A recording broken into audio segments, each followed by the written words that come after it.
Watch PunkTV.ca for all the best modern rock videos and interviews.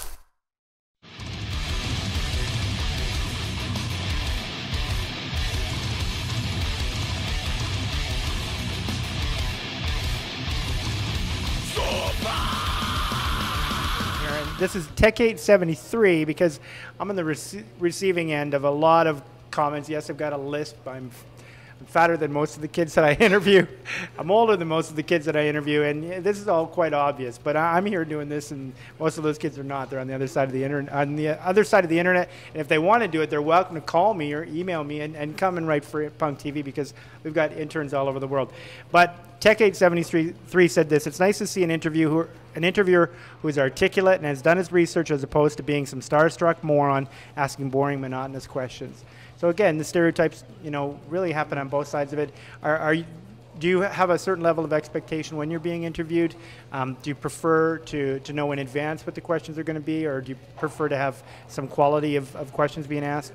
Well, definitely good quality questions. A good interviewer like yourself, it makes it more entertaining for me to do, because we do a lot of these. You'll look up, if you search around, you'll find a whole bunch of interviews, and some of them, most of them are pretty good. Most of the people that take the time to put it on YouTube are usually pretty decent interviewers, but some are better than others. Some of them are more general questions, some get a little more involved.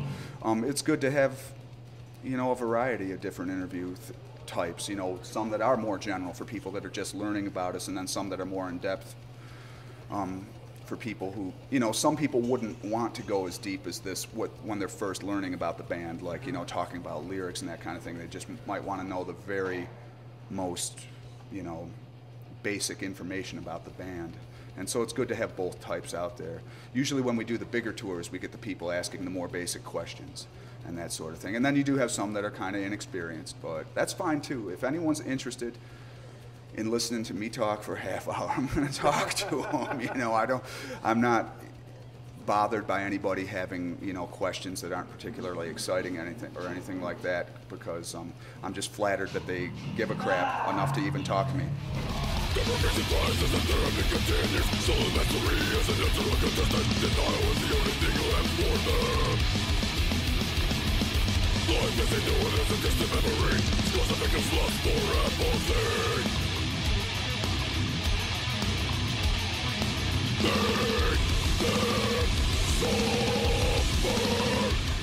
I think that we've talked enough about the questions, and I hope that the fans, appreciate, and as do we, the time you've taken to answer those comments and give us your feedback on them.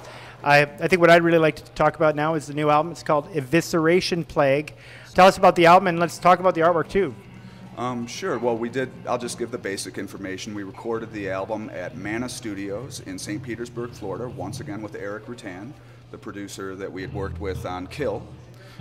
He's a guitar player for Hate Eternal and used to play in Morbid Angel, so he's got a lot of experience on both sides of the mixing board, I guess you could say. Like, he's been a producer for a lot of great records, but he also has played on a lot of great records, and he really helped us get I think the best sounding record we've ever done. That's my opinion about it. I think it's got the heaviest guitar sound we've ever had, and that's a big deal on a death metal record. That the rhythm guitar sound is sort of the linchpin of the record. Is it going to sound great? Not if it doesn't have a great rhythm guitar sound.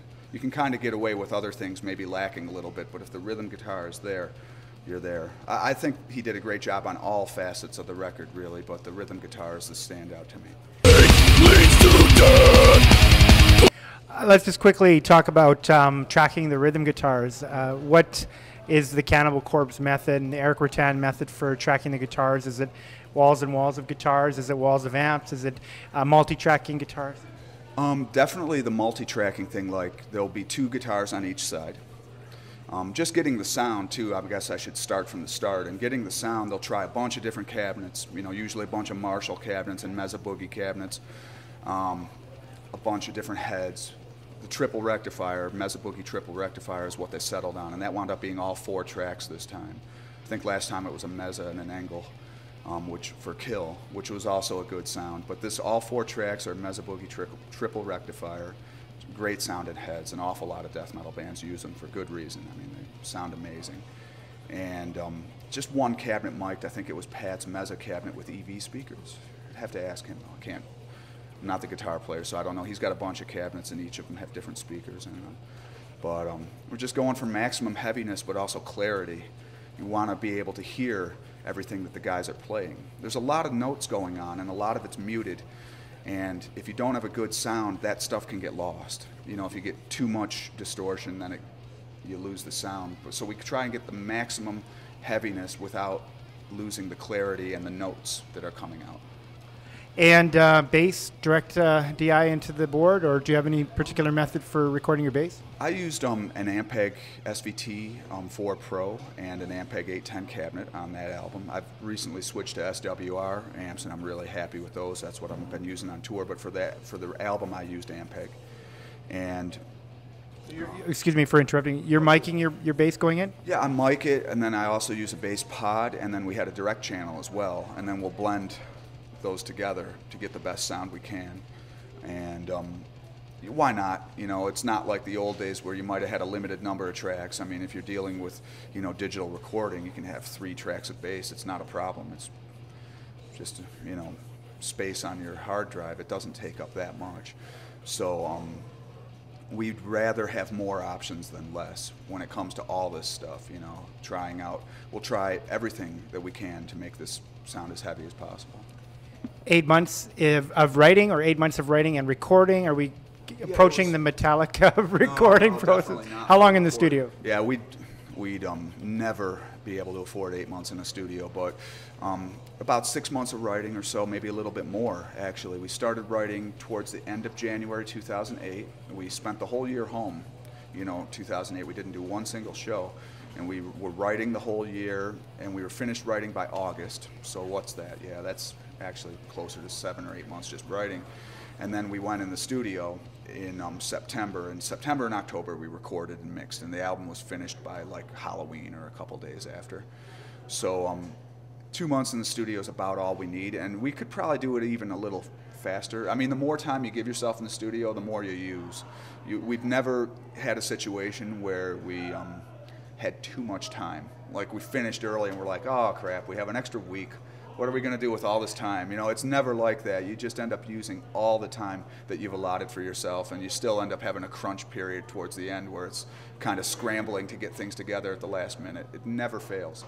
So yeah, we're better off limiting ourselves to, say, 2 months, because if you give 3, then you're just still going to use all 3.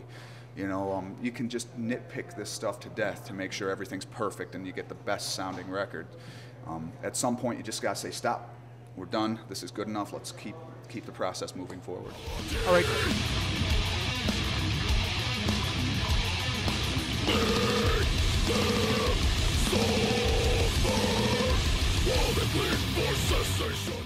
Rock! Watch PunkTV.ca for all the best modern rock videos and interviews.